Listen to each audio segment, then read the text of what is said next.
Hello दोस्तों, नमस्कार। आज का सेशन ही बहुत ही शानदार जबरदस्त रहने वाला है, क्योंकि आज अपन बात करेंगे भाई जेट एग्जाम और सीयूटी यूजी 2025 के लिए। जेट एग्जाम की तैयारी कर रहे हो उनके लिए भी ये agriculture, biology and chemistry same subject रहते हैं, और सीयूटी की तैयारी कर रहे हो उनके लिए भी agriculture, biology and chemistry same subject के अकॉर्डिंग आपकी क्लास रहने वाली है। बहुत ही निःशुल्क और शानदार फ्री में कंटेंट, रेगुलर पढ़ो, बहुत ही जबरदस्त क्लास रहती है। तो तमाम विद्यार्थी एक बार क्लास के अंदर जुड़ जाएंगे, अपनी हाजिरी दे देंगे, और क्लास के अंदर तमाम विद्यार्थी एक बार क्लास के अंदर जुड़ जाओ। फिर अपन क्लास को विधिवत स्टार्ट करते हैं। तमाम बच्चे एक बार क्लास के अंदर जुड़ जाएंगे, ठीक है। बहुत ही शानदार क्लास रहेगी भाई। आज तीनों सब्जेक्ट कॉमन रूप से रहेगी आज की क्लास में। आगे और क्या मोटिवेशनल भाई बात बता रखी है भाई। अच्छी बातें हैं कि भाई कि दुनिया की सबसे अच्छी किताब हम सभी है।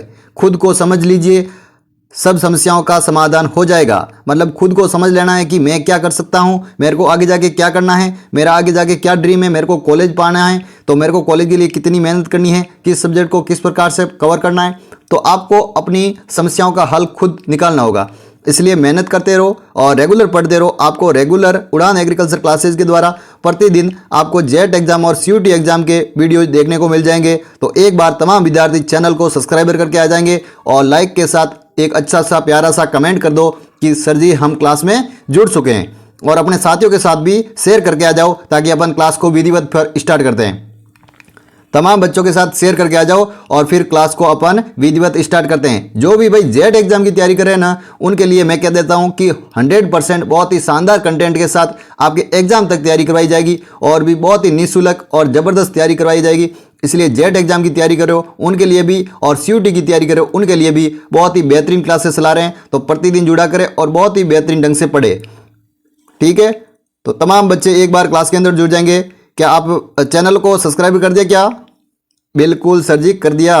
तो चलो ठीक है, पहले क्वेश्चन की ओर आगे बढ़ जाते हैं। पहला क्वेश्चन आपकी स्क्रीन पर थोड़ा बड़ा कर देते हैं, आप आराम से देखो भाई, आराम से देखो। आज अपन एग्रीकल्चर, बायोलॉजी एंड केमिस्ट्री तीनों सब्जेक्ट एक ही क्लास में करने वाले हैं, इसलिए कि आपका एक ही क्लास में तीनों का अच्छे प्रकार से रिवीजन हो जाए, और प्रत्येक दिन क्लासों के माध्यम से जुड़ो और पुरानी जो मैंने प्लेलिस्ट बना रखी है उन प्लेलिस्ट को सारी को देख लेना आप। उसके अंदर बहुत सारी जानकारी दे रखी है। एग्रीकल्चर, बायोलॉजी एंड केमिस्ट्री की कॉमन क्लासेस लगाई है, जेट के भी वीडियो मिलेंगे। और मेरे यूट्यूब चैनल पर चले जाना, उड़ान एग्रीकल्चर क्लासेस के नाम से सर्च करना, या इसी क्लास को देख रहे हो तो इसके अंदर प्ले लिस्ट में जाकर आपको पता लग जाएगा कि क्या क्या वीडियो के अंदर क्या क्या मतलब इंपॉर्टेंट आपके लिए क्लास है। तो उन क्लासों को देख लेना, ठीक है। जेट और सीयूटी की तैयारी कर रहे हो, प्रत्येक विद्यार्थी जुड़ जाएंगे एक बार क्लास में जुड़ गए, बिल्कुल। तो पहला क्वेश्चन आपकी स्क्रीन पर आ गया। बहुत ही जबरदस्त आज की क्लास रहेगी भाई।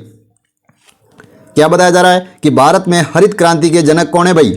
भारत में हरित क्रांति के जनक बता दो, उनके साथ साथ भारत में श्वेत क्रांति के जनक बता दो मेरे को। पहले तो हरित क्रांति के जनक बताओ कौन थे, किन के लिए हरित क्रांति आई, कब हरित क्रांति आई थी, ये तमाम आप जानकारी मेरे को जल्दी से देख के बताओ।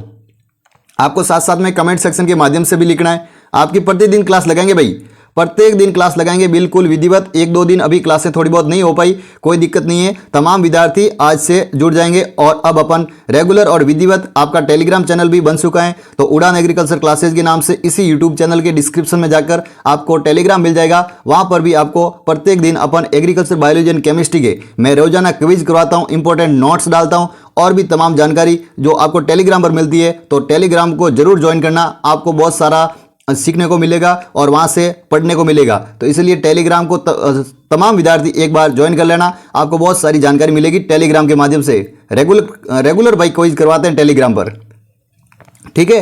तो तमाम विद्यार्थी एक बार टेलीग्राम से जुड़ जाएंगे, आपको डिस्क्रिप्शन में मिल जाएगा लिंक। इसका राइट क्या होगा भाई? बिल्कुल सर जी, MS स्वामीनाथन को राइट बताओ, क्योंकि भारत में हरित क्रांति के जनक कौन थे? MS स्वामीनाथन। और इन्होंने हरित क्रांति कब लाई थी? 1967 या 68 में लाई थी।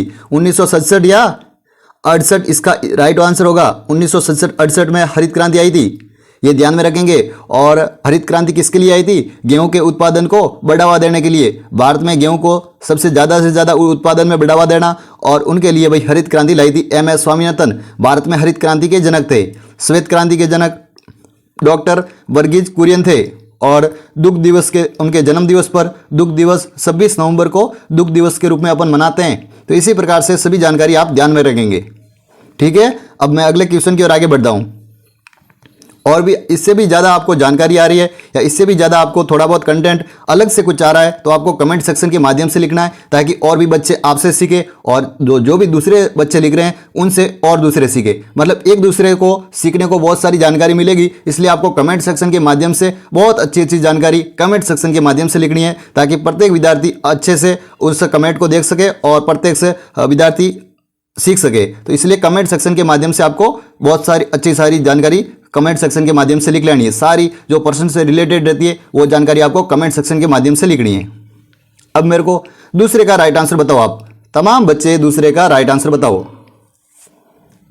कि मृदा में नाइट्रोजन की मात्रा को बढ़ाने के लिए कौन सी फसल को सबसे उपयोगी रहती है जो बोई जाती है। यदि मृदा के अंदर नाइट्रोजन की मात्रा को बढ़ानी है अपन, तो उसके अंदर कौन सी फसल को बोएंगे जिसके कारण जमीन में नाइट्रोजन की मात्रा बढ़ेगी। क्या आपको पता है? क्या गेहूं, मक्का, मूंग या चावल? बिल्कुल जल्दी से देख के बताओ। तमाम बच्चे जल्दी से देख के बताओ। सभी प्यारे बच्चे राइट आंसर देंगे, कोई गलत आंसर नहीं देगा। रेगुलर जुड़ते हैं उनको पता है कि सर रेगुलर क्लास ला रहे हैं, लेकिन जो नए बच्चे जुड़ते हैं उनके लिए भाई मैंने जानकारी दे दी है काफ़ी, और ये जानकारी आप ध्यान में रखेंगे और हमारे हर जगह प्लेटफॉर्म पर जुड़ जाएंगे और अच्छे प्रकार से पढ़ो। बस आपको पढ़ाने की 100% जिम्मेदारी हमारी रहेगी। बिल्कुल आपको निःशुल्क पढ़ाएंगे, हर जगह निःशुल्क पढ़ाएंगे। बिल्कुल आप आराम से पढ़ सकते हो हर जगह। ठीक है, इसका मूंग राइट होगा भाई, मूंग। विग्ना रेडिएटा इसका मूंग का जो वैज्ञानिक नाम रहता है, जो मृदा में नाइट्रोजन की मात्रा को बढ़ाने के लिए प्रमुख फसल मानी जाती है, मूंग। बिल्कुल अच्छा सा सवाल। गेहूं का वैज्ञानिक नाम क्या रहता है? ट्रिटिकम एस्टिकम। मक्का का क्या रहता है? जिया मेज। चावल का क्या रहता है? Oryza sativa. और मूंग का मैंने बता दिया, विग्ना रेडिएटा।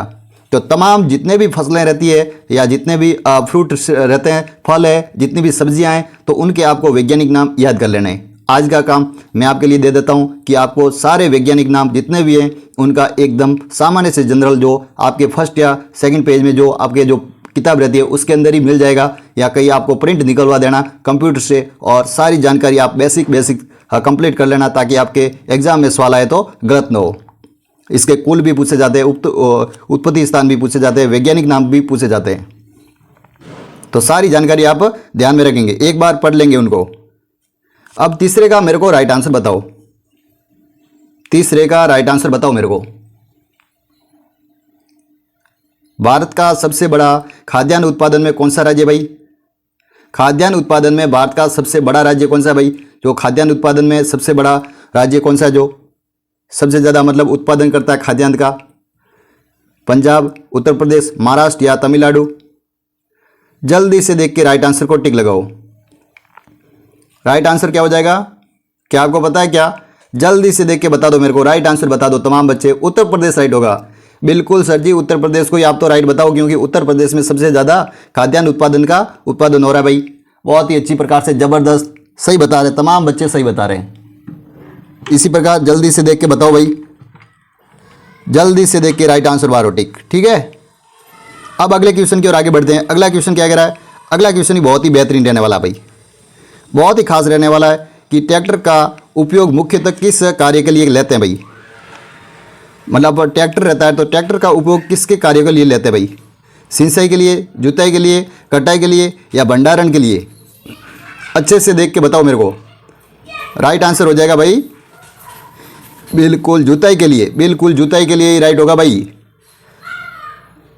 तो मैंने बी को राइट बता दिया। अच्छा सवाल है, बहुत ही शानदार क्वेश्चन था, जबरदस्त क्वेश्चन था। तमाम बच्चे बी को राइट आंसर बता देंगे। ठीक है, अब अगले क्वेश्चन की ओर आगे बढ़ जाते हैं।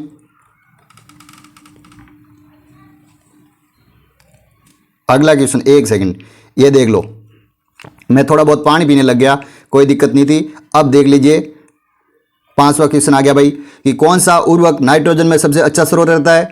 कौन सा उर्वरक जो नाइट्रोजन का सबसे अच्छा स्रोत रहता है भाई? क्या सुपर फास्फेट, यूरिया, पोटास या पोटेशियम कह सकते हैं, क्या कैल्शियम? जल्दी से देख के राइट आंसर को टिक मारो। राइट आंसर क्या हो जाएगा भाई? 5वें का राइट आंसर बताना आपको। 5वें का राइट आंसर बताना है मेरे को। बिल्कुल सर जी, इसमें यूरिया होगा। यूरिया को मैंने राइट बता दिया। यूरिया का सूत्र आपको आता है क्या? NH2CONH2। ठीक है, यूरिया जो मृदा में उर्वरक के रूप में भी अपन नाइट्रोजन का सबसे अच्छा स्रोत रहता है यूरिया। यूरिया में नाइट्रोजन और फास्फोरस का कितना % रहता है आपको क्या पता है क्या? जल्दी से मेरे को देख के राइट आंसर बता सकते हो क्या? इसके अंदर लिखा हुआ तो नहीं, लेकिन आपको कमेंट सेक्शन के माध्यम से बताना है, ठीक है? बिल्कुल कमेंट सेक्शन के माध्यम से बताना मेरे को नाइट्रोजन के अंदर फास्फोरस एवं यूरिया का कितना परसेंट रहता है। बिल्कुल सिंपल सा है और बहुत बार एग्जाम में आया हुआ सवाल है। एग्रीकल्चर से ये क्वेश्चन बहुत बार आया हुआ है, तो ध्यान में रखेंगे, ठीक है? अगला क्वेश्चन, राइट आंसर बताओ भाई। आराम से पहले तो प्रश्न को पढ़ लो और फिर मेरे को राइट आंसर बताओ। किस फसल को नकदी फसल के रूप में जानते हैं भाई? नकदी फसल कहते हैं भाई। नकदी फसल का मतलब जिससे पैसा कमाया जा सके, अच्छा खासा पैसा मिल सके, उसी बोल देंगे भाई नकदी। जिनको अपन सीधा ही बेच देते हैं बाजार के अंदर, इकट्ठा नहीं रखते, सीधा मतलब उनको फसल को लिया और सीधी बाजार के अंदर बेच देते हैं, तो उनको बोल देंगे नकदी फसल। गेहूँ, धान, कपास या जौ, बिल्कुल इसके अंदर आपको मैंने प्रश्न के हिसाब से जिस प्रकार से बताया इसी प्रकार से आपको कपास ही राइट हो जाएगा, क्योंकि कपास को अपन सीधा ही काटते ही मतलब उसकी रुई लेते हुई अपन रुई को बाजार के अंदर बेच देते हैं अच्छी प्रकार से। इसका वैज्ञानिक नाम गॉसिपियम स्पीसीज रहता है भाई, इसी प्रकार से ध्यान में रखेंगे। अगला क्वेश्चन क्या कह रहा है? ये भी बहुत ही बेहतरीन क्वेश्चन आया भाई कि भारत में रबी की प्रमुख तो किस फसल होती है जो भारत में रबी की फसल के रूप में जानी जाती है? अलग अलग फसलें रहती है, रबी की, खरीफ की और जायद की। इनों में से आपको रबी की फसल बतानी है। मुख्यतः रबी की कौन सी फसल है? 7वें का राइट आंसर बता दो मेरे को। बिल्कुल सर जी, आप तो बता दो गेहूँ। गेहूँ है, जौ है, जई है, सरसों है, ये राई है, तारामीरा है, ये तमाम जो फसलें रहती है वो रबी की फसल है। लेकिन धान है, मक्का है, मूंग है, ये खरीफ की फसलें हैं। और जायद में कौन कौन सी हो जाएगी? ककड़ी, खरबूज, तरबूज, खीरा, इस प्रकार से ये जायद की फसलें हो जाएगी। कुकुरबिटेसी कुल की जो फसलें रहती है ये जायद की, जायद मतलब रहती है जो फसलों में ऋतु, उसके अकॉर्डिंग ये फसलें हो जाएगी। तो इसी प्रकार से आपको सारी ध्यान में रखना है, रबी की कौन सी है, खरीफ की कौन सी है और जायद की कौन सी है। इसका भी नॉर्मल सवाल बन सकता है एग्रीकल्चर के अंदर। तो आज एक और ये काम कर लेना, जितने भी मतलब फसलें दे रखी है रबी, खरीफ और जायद, तीनों को आप अच्छे से जितनी आपको मिल सके उतनी एक बार लिख लेना कॉपी पर, और फिर उनको एक टेबल के आगे चिपका देना कि रबी की कौन सी है, फिर खरीफ की कौन सी है, फिर जायद की कौन सी है। फिर आपको एक मतलब आगे पैम्पलेट चिपका देना है और फिर उसको 7 दिन तक बार बार थोड़ा बहुत देखते रहना। आपको एग्जाम के अंदर एक भी क्वेश्चन आ गया ना तो आपके एकदम राइट होने की 100% संभावना हो जाएगी भाई। ऐसे मैं रेगुलर आपको बताता रहता हूं कि भाई कौन सा सवाल आपके किस प्रकार से आएगा, तो आपको मतलब उसी प्रकार से तैयारी करनी है। तो आपको क्या होगा कि एग्जाम तक आपको बहुत सारी जानकारी मैं धीरे धीरे कहता रहूँगा भाई, इसके बारे में आप एक चार्ट बना दो और इस चार्ट को पढ़ना शुरू कर दो। आप 2 या 3 दिन के भीतर उस चार्ट को आराम से याद कर लोगे। रेगुलर पढ़ोगे और रेगुलर समझ के आराम से एक बार लिख लोगे, फिर याद कर लोगे, फिर वापस उसका रिविजन कर लोगे, फिर उसको बिना देखे एक बार बोलने की कोशिश करोगे और फिर 5वीं बार आप वापस एक बार देख लोगे, तो 5 बार में तो आपका एकदम रेडी हो जाएगा। कम से कम 5 बार तो पढ़ ही लेना। जो चार्ट बना रहे हो, जो पढ़ने की कोशिश कर रहे हो, जो हम कहते हैं रेगुलर, उनके बारे में आप, ठीक है? तो इसी प्रकार ध्यान में रखेंगे। अब मेरे को 8वें का राइट आंसर मारेंगे टिक भाई, कमेंट सेक्शन के माध्यम से राइट आंसर बता देंगे कि शुष्क भूमि में कृषि की प्रमुख तो कौन सी फसल है भाई? शुष्क भूमि, शुष्क भूमि का मतलब क्या रहता है भाई? रेतीली, बलुई मिट्टी, इस प्रकार की मिट्टी होगी। उसके अंदर कौन सी फसल मुख्यतः होगी भाई? चावल, बाजरा, गन्ना या आलू? बिल्कुल, ये तो राजस्थान के अपन शुष्क मिट्टी या बलुई मिट्टी, रेतीली मिट्टी, तो बाजरा उगाया जाता है, तो बाजरा ही राइट होगा भाई। पेनिसेटम गलुकम या ट्राइफोडियम एलेक्जेंड्रियम, इसे ट्राइफोडियम बोलते हैं, ट्राइफोडियम इसका। पेनिसेटम गलुकम इसका बॉटनिकल नाम कह सकते हैं, वैज्ञानिक नाम, ठीक है? पेनिसेटम गलुकम। इसी प्रकार से गन्ने का क्या रहता है आपको पता है क्या? वैज्ञानिक नाम, तमाम फसलें रहती हैं उनका वैज्ञानिक नाम आपको आना चाहिए, सेकेरम ऑपिसिनेनम, इसी प्रकार से ध्यान में रखेंगे। आलू का रहता है सोलेनम ट्यूबरेसम, इसी प्रकार से ध्यान में रखेंगे। तो इसका बाजरा राइट होगा, क्योंकि शुष्क भूमि या रेतीली मिट्टी या बलुई मिट्टी में राजस्थान में प्रमुख तो बाजरे की फसल ही उगाई जाती है। बहुत ही अच्छी प्रकार से ध्यान में रखेंगे, अच्छा सवाल था। अगला क्वेश्चन क्या कह रहा है भाई? अगला क्वेश्चन बहुत ही बेहतरीन है, बहुत ही खास है, जल्दी से देखो, राइट आंसर बताओ मेरे को कि कृषि विज्ञान केंद्र केवी के मुख्यतः इसका उद्देश्य क्या रहता है? केवी के राजस्थान में कहाँ पर है? मेरे को कमेंट सेक्शन के माध्यम से बताओ। ये तो एग्रीकल्चर के जो स्टूडेंट हैं जिनका भाई एग्रीकल्चर सब्जेक्ट है और उनको केवी के केंद्र का पता नहीं, तो ये तो सवाल 100% आना संभावित रहता है। आपको प्रमुख जितने भी इंस्टीट्यूट है, इंस्टीट्यूट के बारे में भी आप एक चार्ट बना लेना, ठीक है? जितने भी इंस्टीट्यूट दे रखे हैं कि भारत के हैं, राजस्थान के हैं, जितने भी जैसे कि काजरी हो गया राजस्थान में, जैसे जोधपुर में काजरी, आफरी, और दिल्ली के अंदर ICR, IRI, और भी बहुत ही तमाम सारे जो लगभग 30 के आसपास एक इंपॉर्टेंट एक सारणी बढ़ा देना, उसके अंदर उनकी कौन सा राज्य है या कौन सा जिला है उस हिसाब से लिख लेना। ठीक है, तो सारे इंस्टीट्यूट आपको याद होने चाहिए। उनकी स्थापना कब हुई ये भी थोड़ा बहुत जो इंपॉर्टेंट है उनके बारे में ध्यान में रख लेना। बाकी स्थापना इतनी ज़्यादा नहीं पूछेंगे, वो कहाँ पर है ये जरूर पूछ सकते हैं। जैसे कि मैं बता दूं कि भारतीय कृषि अनुसंधान संस्थान ये जैसे कि नई दिल्ली में है। इसी प्रकार के राजस्थान में पूछ लेता है कि केंद्रीय भेड़ एवं ऊन अनुसंधान संस्थान कहाँ है, अभी क्या नगर टोंक के अंदर है। तो इसी प्रकार से ऊँट का भी पूछते देते हैं, तो ऊँट का जोड़बीड़ बीकानेर में है। केंद्रीय ऊँट एवं ऊँट अनुसंधान संस्थान, राष्ट्रीय कह सकते हैं या केंद्रीय कह सकते हैं, केंद्रीय ऊँट अनुसंधान संस्थान ये जोड़बीड़ बीकानेर में। इसी प्रकार से तो तमाम जितने भी इंस्टीट्यूट रहते हैं उन इंस्टीट्यूट को आप अच्छे से पढ़ लेना। ठीक है, उसका भी सवाल 100% बनता है भाई हर एग्जाम के अंदर। जितने भी जेट एग्जाम हुए, जेट के पुराने पेपर हुए, उनके अंदर बहुत सारे क्वेश्चन आ चुके हैं। तो इन क्वेश्चनों को भी आपको रेगुलर प्रैक्टिस करनी है ताकि आपको अच्छे से और ज़्यादा फायदा हो। आपको रेगुलर अच्छी प्रकार से क्लास देंगे भाई, रेगुलर जुड़ जाना, एग्जाम तक बहुत अच्छी तैयारी करवा देंगे भाई। ये मेरा 100% वादा है। जो जेट की तैयारी करें ना या CUT की तैयारी करें उनके लिए भाई एग्जाम तक जुड़ जाना, आपको बहुत सारी जानकारी देंगे अच्छे प्रकार से। अब 90 का मेरे को राइट आंसर बताओ भाई। क्या आपने प्रश्न तो पढ़ रखा था ना, तो अब आंसर ही सिर्फ देना है, तो आंसर दे दो। कृषि प्रसार एवं परीक्षण, यही राइट होगा भाई, यही राइट होगा भाई। कृषि प्रसार एवं परिशिक्षण इसका राइट हो जाएगा। इसका मुख्य उद्देश्य रहता है भाई KVK, कृषि विज्ञान केंद्र। ये कहाँ पर है ये आपको कमेंट सेक्शन के माध्यम से बताना। ये मैं नहीं बताऊंगा क्योंकि आप कमेंट नहीं करते हो, और फिर कमेंट से बहुत सारी जानकारी दूसरे बच्चों को भी सीखने को मिलती है। इसलिए कमेंट जरूर किया करें ताकि आपसे और भी बच्चे सीखें, और जो आप लिखोगे उनसे और भी बच्चे सीखेंगे। तो एक दूसरे की अच्छे प्रकार से हेल्प हो जाएगी और सीखने को भी मिलेगा, क्योंकि हर चीज़ आपको बताई नहीं जा सकती। केवल हर चीज़ आप एक दूसरे को बता सकते हो। कमेंट सभी पढ़ दें तो कमेंट फिर जाकर दूसरे बच्चे भी आपसे सीख सकते हैं, इसलिए कमेंट जरूर किया करें। ठीक है, तो ये आपके लिए छोड़ता हूँ मैं। KVK केंद्र कहाँ पर है ये मेरे को कमेंट सेक्शन के माध्यम से बताना। अगला क्वेश्चन क्या कह रहा भाई, ध्यानपूर्वक पढ़ो, आराम से प्रश्न को पहले तो पढ़ लो। कौन सी फसल जल भराव का सहन के लिए कौन सी नहीं है, जो जल भराव की क्षमता जिसके अंदर नहीं है, ऐसी कौन सी फसल है? गन्ना है, धान है, आलू है या कमल है? देखते ही आपको पता लग गया होगा कि जल भराव की क्षमता सहन नहीं कर सकती ऐसी कौन सी फसल है। बिल्कुल सर जी, आलू को बताओ। आलू जल के अंदर नहीं रहता, ये तो रेती के अंदर रहता है, और रेती के अंदर जो इसका रूपांतरित तने के रूप में आलू को अपन प्राप्त करते हैं। और बाकी जो गन्ना रहता है उसकी जल भराव क्षमता मतलब सबसे ज़्यादा रहती है, धान की भी ज़्यादा रहती है, और कमल तो वैसे ही जल में रहता है। तो इसी प्रकार से ये आलू ही सही होगा जिसके अंदर जल भराव की क्षमता सहन नहीं कर सकता। बिल्कुल अच्छी प्रकार से इसके अंदर बायोलॉजी, केमिस्ट्री और एग्रीकल्चर तीनों के मैंने सवाल ऐड किए हैं। तो अब एग्रीकल्चर कर ली, अब देखो बायोलॉजी आ गई, फिर आगे और केमिस्ट्री आएगी। तो मतलब आपको कितना सीखने को मिल रहा है। एक क्लास में तीनों सब्जेक्ट रोजाना कवर हो रही है, मतलब एक रोजाना आप एग्जाम तक देख लोगे ना, तो एग्जाम तक आपको कितना सारा फायदा हो जाएगा इन क्लासों से। तो प्रत्येक दिन जुड़ा करें और बहुत ही बेहतरीन ढंग से क्लास में पढ़ा करें।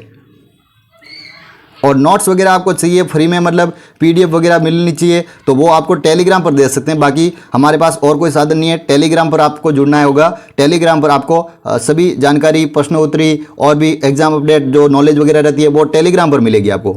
इसलिए उड़ान एग्रीकल्चर क्लासेज के नाम से ही टेलीग्राम है, तो उनको ज्वाइन कर लेना। ठीक है, तो मनुष्य की शरीर की सबसे बड़ी ग्रंथि कौन सी है भाई?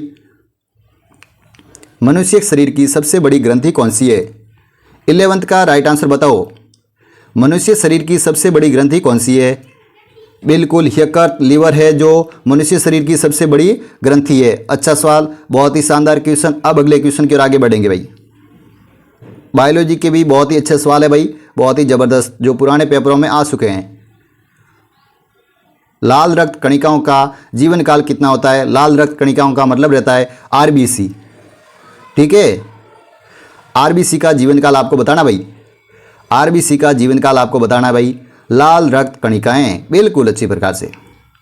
12वें का राइट आंसर बताएंगे। क्या राइट होगा, क्या पता है आपको? बिल्कुल सर जी, 120 दिन करो आप, तो 120 दिन ही होगा ना। बिल्कुल सही है, 120 ही दिन होता है भाई लाल रक्त कणिकाओं का जीवन काल। अगला क्वेश्चन क्या कह रहा है, अगला क्वेश्चन ही बहुत ही बेहतरीन आया भाई, बहुत ही शानदार क्वेश्चन आया कि इंसुलिन हार्मोन का स्त्रावण किस अंग से होता है भाई। इंसुलिन हार्मोन का स्त्रावण किस अंग से होता है ये बताना आपको। जल्दी से देख के राइट आंसर मारो टिक। 13वें का राइट आंसर टिक लगाएंगे भाई। बिल्कुल अच्छा सवाल है भाई, बिल्कुल शानदार क्वेश्चन है भाई। तो अग्नाशय राइट होगा। इंसुलिन हार्मोन का स्त्रावण के लिए प्रमुख अंग रहता है भाई अग्नाशय हार्मोन। ठीक है, अच्छी प्रकार से इंसुलिन जो हार्मोन है उनके लिए स्त्रावण के लिए कौन सा अंग प्रमुख तो है, तो अग्नाशय हो जाएगा इसका राइट आंसर। मधुमेह रोग हो जाता है भाई इंसुलिन की कमी के कारण। अच्छी प्रकार से, बहुत ही शानदार क्वेश्चन। अगला क्वेश्चन क्या कह रहा है, ये भी बहुत ही बेहतरीन क्वेश्चन, बहुत ही शानदार क्वेश्चन है भाई कि मानव शरीर में पाचन की प्रक्रिया सबसे पहले कहाँ से शुरू होती है और सबसे अंत में कहाँ पर भोजन जो सबसे ज़्यादा मतलब वो उस प्रकार से कहते हैं पाचन होता है सबसे अंत में। तो सबसे पहले शुरुआत होती है मुख से। अपन भोजन की शुरुआत कहाँ से करते हैं, मुख से करते हैं। मुख से शुरुआत करते हैं भाई भोजन की, और छोटी आंत में जाकर सबसे अंतिम भाग में भोजन का पाचन हो जाता है। तो इसी प्रकार से ध्यान में रखेंगे। अगला क्वेश्चन क्या कह रहा है, अगला क्वेश्चन ही बहुत ही जबरदस्त कि डीएनए का फुल फॉर्म क्या है भाई। डीएनए का फुल फॉर्म क्या है, डीऑक्सी राइबो न्यूक्लिक अम्ल डीएनए। और आरएनए का क्या हो जाएगा, राइबोज न्यूक्लिक अम्ल, राइबोज न्यूक्लिक अम्ल। डीएनए की खोजकर्ता कौन थे, वाटसन व क्रिक। द्विकुंडलित मॉडल दिया था वाटसन व क्रिक ने डीएनए के रूप में। इससे डीएनए का फुल फॉर्म रहता है डीऑक्सी राइबो न्यूक्लिक अम्ल और आरएनए का राइबोज न्यूक्लिक अम्ल। इसी प्रकार से ध्यान में रखना है। बायोलॉजी के सवाल भी बहुत ही शानदार सिंपल रहेंगे, ऐसा कुछ दिक्कत नहीं है। आप रेगुलर पढ़ोगे तो बहुत सारे प्रश्न आपको पुराने पेपरों के अकॉर्डिंग करवा देंगे, बहुत सारे प्रश्न करवा देंगे ताकि एग्जाम तक आपको बहुत सारा फायदा मिलेगा। मनुष्य के शरीर में कुल हड्डियों की संख्या कितनी रहती है, शिशु में हड्डियाँ कितनी रहती है, मनुष्य में हड्डियाँ कितनी रहती है, ये बताओ मेरे को। बिल्कुल जल्दी से देख के बताओ। और एक एनिमल हस्बेंड्री का इसके साथ मैं सवाल करवा दूंगा भाई। एनिमल हस्बेंड्री में जो गाय रहती है तो गाय के अंदर भी कितनी हड्डियां रहती है, ये भी प्रश्न आ चुका है। तो आपके भी एनिमल हस्बेंड्री जुड़ चुका है, तो एग्रीकल्चर के अंदर आ जाता है एनिमल हस्बेंड्री अलग अलग प्रकार से आपका, तो आपको ध्यान में रखना भाई। तो बिल्कुल इसके अंदर 200 से तो बसर जी बताओ कि बच्चों के अंदर होती है भाई, जो अरे मनुष्य के अंदर होती है। मनुष्य में शरीर के अंदर हड्डियां रहती है 200 से, और 208 प्लस करनी है कितनी, 2 प्लस करनी है, प्लस 2 करेंगे तो 208 हो जाएगी। गाय के अंदर जो शरीर के अंदर हड्डियां रहती है, जो गाय रहती है उस शरीर के अंदर हड्डियां रहती है 208।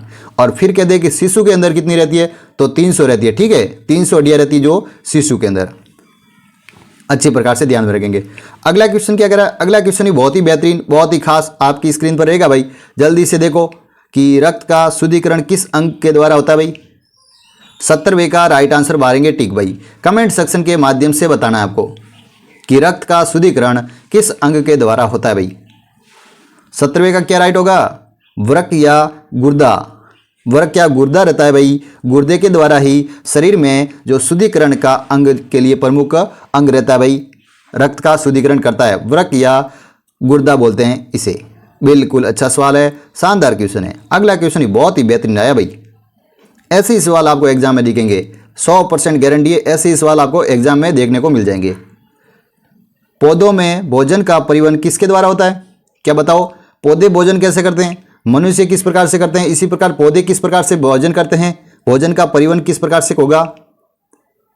एक और मैंने प्रश्न अभी करवाया था कल परसों कि पौधों में प्रकाश भोजन किस प्रकार से वो पौधों के रूप में प्रकाश संश्लेषण के द्वारा अपने भोजन करते हैं भाई।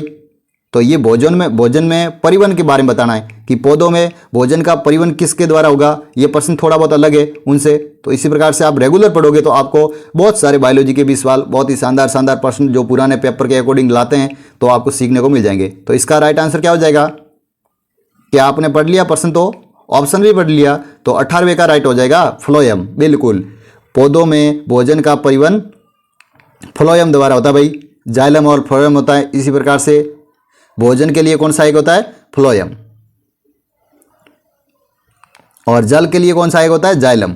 इसी प्रकार से दोनों का ही ध्यान में रखेंगे, एक दूसरे से विपरीत है। जल से जाइलम और फल से फ्लोएम। फल से होता नहीं, मतलब भोजन से होता है, भोजन से वैसे भोजन का, इसी प्रकार से ध्यान रखेंगे।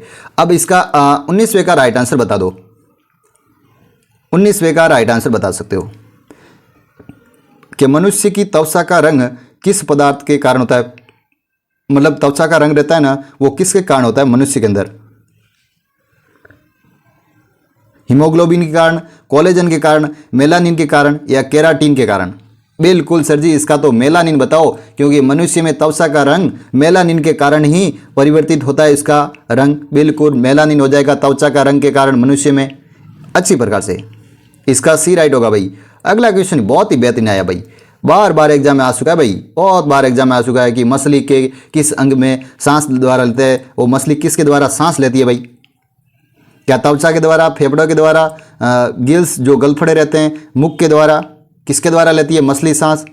त्वचा से कौन सांस लेते हैं, फेफड़ों से कौन सांस लेते हैं? इसी प्रकार से आपको सभी आते हैं, तो आप कमेंट सेक्शन के माध्यम से मेरे को बताना कि त्वचा के द्वारा किसका जो सांस के लिए श्वसन कौन लेता है भाई, फेफड़ों के द्वारा श्वसन कौन लेता है, या गलफड़ों के द्वारा? मैं बता देता हूँ, तो मछली लेती है गलफड़े या गिल्स के द्वारा श्वसन करते हैं। इसी प्रकार से सभी के आपको आने चाहिए। त्वचा द्वारा कौन करता है, फेफड़ों के द्वारा कौन करता है? मेरे को कमेंट सेक्शन के माध्यम से सभी बच्चे कमेंट करेंगे, कौन अच्छे तरीके से पूरा आंसर बताता है मैं देखता हूँ, उसका रिप्लाई भी जरूर दूंगा, उसको शाबाशी मिलेगी भाई। को अच्छा सबसे अच्छा आंसर देगा उनको बहुत सारी शाबाशी दूंगा कि बहुत होशियार हो आप भाई, पढ़ने के लिए बहुत ही अच्छी तरह से प्रकार से पढ़ रहे हो, आपको बहुत अच्छा आ रहा है भाई। तो आप मेरे को कमेंट सेक्शन के माध्यम से बताना, ठीक है? अच्छा कौन लिखता है ये पता लगेगा भाई, आप कमेंट करोगे तब। अब आ गई भाई केमिस्ट्री। अब अपन केमिस्ट्री के भी सवाल बहुत ही बेहतरीन लाए हैं, केमिस्ट्री भी कर लेते हैं, फिर आपकी क्लास 10 क्वेश्चन के बाद समाप्त कर लेंगे, ठीक है? तो अब 21वें का राइट आंसर मेरे को बता दो। बिल्कुल सिंपल क्लास रहती है, 30 मिनट की क्लास रहती है, लेकिन आपको रेगुलर क्लास देखोगे ना, केवल 30 मिनट ही आपके लिए खूब हो जाएंगे भाई। और टेलीग्राम पर भर भर कर आपको नोट्स दे देंगे, बाकी हर जगह यूट्यूब पर तो आपको कम्युनिटी के माध्यम से और वीडियो के माध्यम से बहुत सारी जानकारी मिल रही है, तो आपको कोई दिक्कत आएगी ही नहीं। कहीं पढ़ाने की 100% जिम्मेदारी ले रहे हैं ना भाई, कि आपको बहुत अच्छा कंटेंट दे देंगे, और बाकी आपके पास जो पुराने पेपर है, मॉडल है, उनको सॉल्यूशन करना है, और भी जितने भी मतलब आपके पास मटेरियल रहता है जो थ्योरी का, उन थ्योरी को भी पढ़ते रहना है, और MCQ भी लगाना है। इसी प्रकार से पढ़ोगे, एग्जाम तक आपका अच्छा खासा रिविजन हो जाएगा और बहुत ही बेहतरीन तरीके से अच्छी तैयारी हो जाएगी। तो हमारे टेलीग्राम से जुड़ जाना, ठीक है? अब मेरे को 21वें का राइट आंसर बता दो। पानी में सार के मिलाने पर उसका pH मान क्या होगा भाई? यदि पानी में सार को मिलाने पर उसका pH मान क्या होगा? बिल्कुल केमिस्ट्री के ऐसे ही सवाल आपको देखने को मिलेंगे भाई, कि पानी में सार को मिलाने पर pH मान क्या होगा? बढ़ेगा, घटेगा, अपरिवर्तित रहेगा, या पहले घटता है फिर बढ़ता है? क्या होगा? सोच समझ के बताओ, सोच समझ के आराम से ध्यानपूर्वक बताना भाई, ऐसे प्रश्न गलत होने की संभावना भी हो जाती है, प्रश्न को जल्दबाजी में पढ़ लेते हैं। बिल्कुल इसके अंदर क्या होता है? बढ़ता है, बिल्कुल बढ़ता है। पानी में सार मिलाने पर pH का मान बढ़ जाता है। अच्छी प्रकार से आपने केमिस्ट्री तो पढ़ रखी होगी ना, केमिस्ट्री में इंटरेस्ट सर जी बिल्कुल थोड़ा कम है हमारे, बाकी हम बायोलॉजी और एग्रीकल्चर तो कर ही लेते हैं, इसलिए तो हम केमिस्ट्री ला रहे हैं भाई।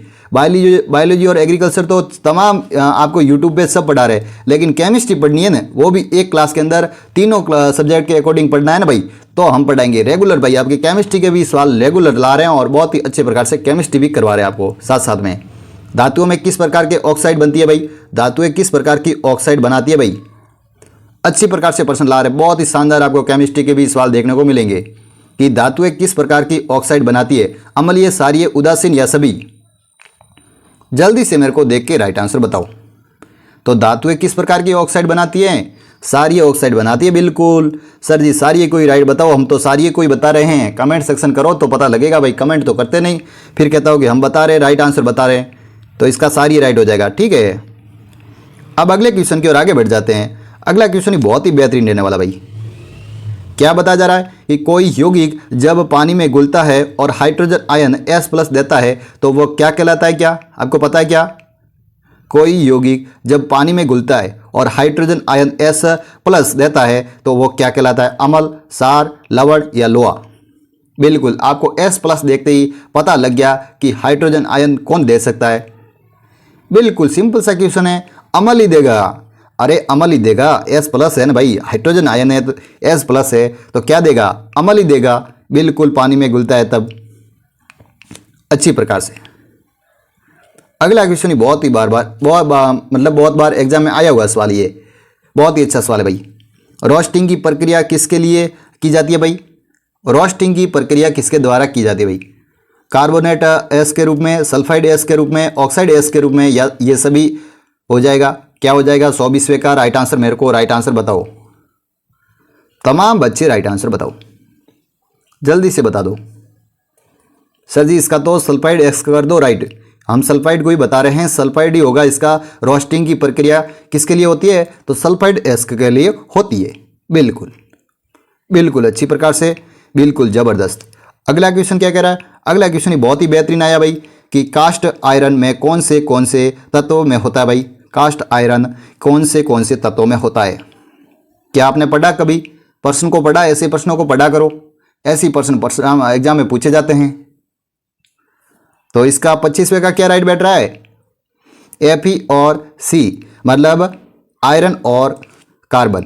बिल्कुल, कास्ट और आयरन के रूप में कौन कौन से तत्व लेते हैं कास्ट आयरन के रूप में? तो Fe लोहा लेते हैं और कार्बन को ले लेते हैं। तो इसका फर्स्ट ही राइट हो जाएगा। अब अगले क्वेश्चन की ओर आगे बढ़ जाएंगे। अगला क्वेश्चन ही बहुत ही बेहतरीन भाई, ये तो अपन बचपन में भी खूब पढ़ा, अभी भी आपको पढ़ने में मिलेगा और आगे भी पढ़ने को मिलेगा, क्योंकि ऐसे प्रश्न को बहुत ही बार एग्जाम में आ चुके हैं और बहुत ही अच्छे प्रश्न रहते हैं ऐसे कि अम्लीय विलयन में लाल लिटमस को पेपर को क्या कहलाता भाई? लाल लिटमस पेपर क्या कहलाएगा भाई? अम्लीय विलयन में लाल लिटमस पेपर क्या कहलाएगा? नीला हो जाएगा, लाल हो जाएगा, हरा हो जाएगा या पीला हो जाएगा? बिल्कुल अच्छी प्रकार से बता दो भाई। तो लाल लिटमस अम्लीय विलयन में भाई लाल ही हो जाएगा, लाल ही रह जाएगा भाई। अच्छे प्रकार से कंफ्यूज करते हैं भाई ऐसे सवाल, लेकिन आपको ध्यान में रखना भाई, ऐसे सवालों को गलत कोई नहीं बताएगा भाई, तमाम बच्चे सही बताएंगे। अगला क्वेश्चन ही बहुत ही बेहतरीन भाई, बहुत ही खास आपकी बीस आ गया भाई स्क्रीन पर। जल्दी से ध्यानपूर्वक प्रश्न को पढ़ो भाई कि दूध का फटना किसके कारण होता है भाई? दूध का फट जाना। कई बार अपन दूध को लाते हैं, उन दूध का फट जाता है, उसके मतलब दूध के अंदर कौन सी प्रक्रिया रह जाती है जिसके कारण दूध फट जाता है? क्या अम्ल की उपस्थिति, क्या सार की उपस्थिति, या लवण की उपस्थिति, या गैस की उपस्थिति? किसके कारण दूध का फटना हो जाता है? क्या आपको पता है क्या? बिल्कुल सर जी हमारे को पता है, अम्ल की उस उपस्थिति हो जाती है जिसके कारण दूध का फट जाता है। अम्ल की उपस्थिति, बिल्कुल। तो मैंने राइट आंसर बता दिया, तमाम बच्चे देख लेंगे, आराम से देख लो। और 28वें का राइट आंसर बताओ। 28वें का क्या राइट आंसर हो जाएगा कि अम्ल का पीएच मान कैसा होता भाई? जो अम्लीय या अम्ल के पीएच मान 7 से कम, 7 से अधिक, या कोई नहीं? आपको पीएच स्केल आती है क्या? पीएच स्केल किसने दी थी? क्या पता है आपको? मेरे को बताओ कमेंट सेक्शन के माध्यम से, मैं बता देता हूँ, कोई दिक्कत नहीं। आपको नहीं आती मैं बता देता हूँ। पीएच स्केल सोरेनसन ने दी थी और इसका पीएच का इस प्रकार से रहता है, जैसे कि 7 से कम रह जाती है तो अम्लीय रह जाती है, और 7 पर क्या रह जाती है? उदासीन। 7 से अधिक रह जाती है क्षारीय। तो इसी प्रकार से, और 0 से 14 तक इसका पीएच मान रहता है। तो इसी प्रकार से आपको पीएच का भी एक नॉर्मल सवाल पूछा जाता है कि आपको जैसे कि पूछ लेता है कि 5.6 पीएच है तो वो अम्लीय होगी या क्षारीय होगी, क्योंकि वो 7 से कम है तो वो कौन सी हो जाएगी? अम्लीय हो जाएगी। और पूछ लेता है कि 7.5 तो कौन सी हो जाएगी? क्षारीय हो जाएगी, क्योंकि 7 से ज़्यादा है। और पूछ ले कि 7 है तो 7 मतलब पूरी उदासीन हो जाएगी। तो इसी प्रकार के आपको पीएच पूरी ध्यान में रखना है। अब 29वां सवाल बहुत ही ज़बरदस्त। अब मात्र 2 सवाल रहे, फिर क्लास को समाप्त करेंगे और फिर आपको अच्छे से थोड़ी जानकारी दे दूंगा और फिर अपन क्लास को समाप्त कर लेंगे भाई। 29वें का राइट आंसर बता दो। बेकिंग सोडा की रासायनिक नाम क्या है भाई? बेकिंग सोडा रहता है, उसका रासायनिक नाम क्या रहता है? आपको जितने भी रासायनिक नाम है ना, केमिस्ट्री के अंदर एक और मैं थोड़ा बहुत आपको ये काम देता हूँ कि केमिस्ट्री में जितने भी जो दावन सोडा हो गया भाई, बेकिंग सोडा हो गया, और भी तमाम जितने भी ये पदार्थ रहते हैं तो उनके रासायनिक नाम आने चाहिए, उनके सूत्र आने चाहिए। ये आपको एक सारणी जो बनी रखी होगी आपके कई केमिस्ट्री में वगैरह, तो वहाँ जाकर आप पूरी एक बार रट लेना, पूरी आराम से याद कर लेना, क्योंकि एक आध सवाल यहाँ से बन जाएगा, ये 100% वादा है। एक आध सवाल बन जाएगा भाई, ज़्यादा नहीं होगा, लगभग 30 से 40 लगभग रासायनिक नाम होंगे। तो आपको आधे घंटे की बहुत अच्छी जानकारी आराम से पढ़ लोगे, सभी सूत्रों को आराम से और रासायनिक नाम वगैरह उनके जान लोगे तो आपको अच्छे से पूरे याद हो जाएंगे। सभी रट लेना, ठीक है? सभी याद कर लेना, थोड़ा बहुत समझ लेना, ठीक है? 29वें का अब राइट आंसर बता दो मेरे को। 29वें का क्या राइट बता रहे हो? सोडियम बाइकार्बोनेट होगा ना? बिल्कुल। तो मैंने सोडियम बाइकार्बोनेट बता दिया कि रासायनिक जो बेकिंग सोडा रहता है उसका रासायनिक नाम क्या रहता है? Sodium bicarbonate. बिल्कुल, सभी आपको रासायनिक नाम आने चाहिए, आप पढ़ लेना, ठीक है? ये आज के लिए आपका केमिस्ट्री का वर्क रहेगा भाई। रेगुलर मैं इसी प्रकार से आपको छोटा मोटा मतलब आपको वर्क देता रहूँगा, ताकि आपको एग्ज़ाम तक बहुत सारी जानकारी मैं सिखा दूंगा और बहुत सारी जानकारी पढ़ा लूँगा। ये मेरा वादा है, क्योंकि मैं आपको इसी प्रकार से पढ़ाऊंगा जो एग्जाम के अंदर पुराने पैटर्न के अकॉर्डिंग जो सवाल आ रखे हैं उसी प्रकार से मैं आपको बता दूंगा। आपके पास मटेरियल तो 100% होगा, क्योंकि मटेरियल होना बहुत ज़रूरी है, क्योंकि आपके पास 11-12 की किताबें रहती है, उनसे बहुत सारे सवाल लगभग 60 से 70% बनते हैं। और भी आप जेट की कोई अच्छे प्रकार से बुकलेट है उनके अंदर या कोई किताब बाजार से है तो उनसे खरीद लेना, और जितने भी सॉल्यूशन पेपर है और पुराने पेपर है तो उनको हल करने की कोशिश करनी है, और जितने भी मतलब पुराने पेपर उनको एक बार तो ला के उनको सॉल्यूशन कर लेना, ताकि आपको पता चले कि पैटर्न कैसा आ रहा है, कितने क्वेश्चन आ रहे हैं, केमिस्ट्री का कैसा पैटर्न है, बायोलॉजी का कैसा है, एग्रीकल्चर का कैसा है। तो वो आपको केवल किससे पड़ेगा कि सॉल्यूशन पेपर जितना आप ज़्यादा से ज़्यादा प्रैक्टिस करोगे ना, उन प्रैक्टिस पेपरों से ही आपको पता लगेगा। तो आपको प्रैक्टिस 100% करनी है भाई। और पेपर बाजार से खरीद लेना, ज़्यादा आपके खर्च पैसे नहीं होंगे, लगभग 50-60 का एक नॉर्मल आपको मॉडल पेपर मिल जाएंगे, या ज़्यादा बड़ी ले लेना जाओगे तो भी 100-200 में तो आपको मिल ही जाएगी, और उनसे बहुत सारा फायदा होगा, जानकारी होगी कि आपको पेपर कैसे आ रहे हैं वो आपको पता लग जाएगा भाई। और प्रैक्टिस भी बहुत ही शानदार हो जाएगी भाई, प्रैक्टिस आपकी बहुत ही ज़बरदस्त हो जाएगी। तो इसके कारण आप प्रैक्टिस सेट जरूर ज़्यादा से ज़्यादा लगा देना, ठीक है, एग्ज़ाम तक। अब 30वें का राइट आंसर बता दो मेरे को कि हाइड्रोजन गैस की खोज किसने की थी भाई? क्या पता है आपको? जल्दी से देख के राइट आंसर बताओ मेरे को। लेवोसियर, बिल्कुल सर जी नहीं, हेनरी कैडविस ने की थी, हेनरी कैडविस। लेवोसियर ने क्या किया था भाई? इसका तो हेनरी कैडविस होगा, क्योंकि हाइड्रोजन गैस पूछा है भाई। हेनरी कैडविस, बिल्कुल। डाल्टन ने क्या किया था? न्यूटन ने क्या किया था? ये मैंने फिजिक्स का क्वेश्चन लिया है, ये भी नॉर्मल सवाल बनता है, वैसे केमिस्ट्री का ही सवाल है, क्योंकि हाइड्रोजन गैस वगैरह हाइड्रोजन में होती है। लेकिन डाल्टन हो गए तो डाल्टन ने कौन कौन से सिद्धांत दिए थे ये फिजिक्स के अंदर भी आ जाते हैं। न्यूटन हो गया और लेविसियर वगैरह, इनके बारे में सारी जानकारी आप तमाम बच्चे मेरे को कमेंट सेक्शन के बारे में लिखेंगे कि भाई न्यूटन ने इनकी खोज की थी, लेवोसियर ने इसकी खोज की थी, और डाल्टन ने इसकी खोज की थी, और हेनरी कैडविस ने हाइड्रोजन गैस की खोज की थी। ये आपको जानकारी मैंने दे दी है, और बाकी आप तीनों की जानकारी मेरे को कमेंट सेक्शन के माध्यम से लिखेंगे। बस इसी प्रकार से पढ़ते रहिए, हंसते रहिए, मस्ती से हमारे साथ रेगुलर, और आपको पढ़ाने की 100% जिम्मेदारी लिए इसी प्रकार आपको रेगुलर पढ़ाएंगे, और बहुत ही शानदार अच्छे प्रकार से कंटेंट के साथ पढ़ाएंगे। तो आज की क्लास अपन यहीं समाप्त करते हैं क्या? बिल्कुल सर जी, यहीं समाप्त कर लो, अपन अगली क्लास में अब मिलेंगे, ठीक है। अगली क्लास जब भी आएगी ना, आपको क्या करना है कि बेल आइकन ऑन रखना है। क्या है कि कभी कभार नेटवर्क इशू रह जाता है या कोई प्रॉब्लम हो जाती है तो आपको क्लास टाइम पर नहीं मिल पाती, तो आपको क्या करना है, बेल आइकन ऑन रखना है। जब भी मेरी क्लास अपलोड होती है उस समय क्लास को आप देख लेना है, और तमाम बच्चे क्लास के अंदर बेल आइकन ऑन के साथ सब्सक्राइबर कर लेंगे, ताकि आपको हमेशा प्रतिदिन जेट एग्जाम और CUET एग्जाम तक अपन बहुत ही शानदार अच्छे तरीके से आपको पढ़ा सके, और बहुत ही ज़बरदस्त क्लासें लाएंगे, इससे भी बहुत ही बेटर क्लास लाने की कोशिश करेंगे। तो तमाम बच्चों का, क्लास में जुड़ने वाले तमाम बच्चों का हमारे साथ स्वागत है, और उड़ान एग्रीकल्चर क्लासेज को आज ही ज्वाइन कर लेना। आपको बहुत सारी एग्जाम तक जानकारी दे देंगे, बहुत कुछ सिखा के अंदर एग्जाम तक आपको भेजेंगे, तो एग्जाम तक आप हमारे साथ जुड़ जाना, ठीक है। आज के लिए इतना ही, थैंक यू सभी बच्चों का।